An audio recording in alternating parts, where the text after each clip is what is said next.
రాష్ట్రంలో అసెంబ్లీ ఎన్నికలు ముగిసినా కానీ వనపర్తి పాలిటిక్స్ మాత్రం హీట్ ఎక్కాయి. వనపర్తి నియోజకవర్గంలో రాజకీయాలు ఏకదంగా వేడెక్కిపోయాయి.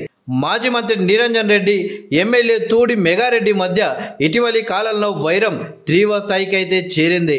వారి మధ్య మాటల యుద్ధం కొనసాగుతూనే ఉంది. అనుచరులు కూడా హద్దులు దాటి విమర్శలకు దిగుతున్నారు. విమర్శలు హద్దు దాటడం, సోషల్ మీడియాలో అసభ్యకర పోస్టింగ్లు వైరల్ కావడంతో పోలీసులు జోక్యం చేసుకునే దాకా పోయింది.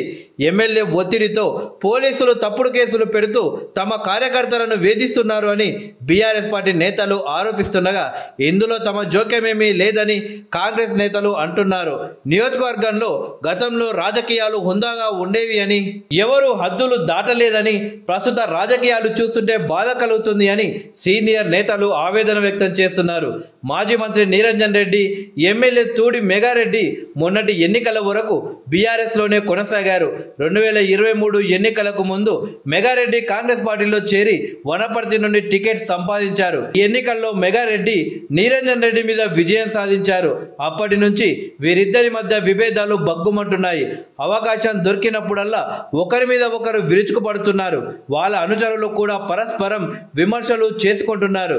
దీనికి తోడు సోషల్ మీడియాలో అసభ్యకరంగా పోస్టులు పెడుతుండడంతో వివాదం ముదురుతుంది. మంత్రి నిరంజన్ రెడ్డి జోగులాంబ గద్వాల జిల్లాలో కబ్జాలకు పాల్పడ్డారని, ఆయనను పార్టీ నుండి సస్పెండ్ చేయాలి అంటూ ఎమ్మెల్యే మెగారెడ్డి ప్రెస్ మీట్లో డిమాండ్ చేశారు.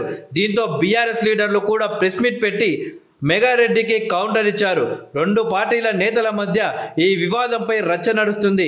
ఇంతలో బీఆర్ఎస్ కార్యకర్త ఒకరు 3 రోజుల కింద ఎమ్మెల్యేను టార్గెట్ చేస్తూ సోషల్ మీడియాలో చేసిన పోస్టు దుమారం రేపింది. ఈ పోస్టు వైరల్ కావడంతో తమ ఎమ్మెల్యేను కించపరుస్తూ సోషల్ మీడియాలో పోస్టింగ్స్ పెట్టారని కాంగ్రెస్ నేతలు పోలీసులను ఆశ్రయించారు. దీంతో పోలీసులు కేసు నమోదు చేశారు.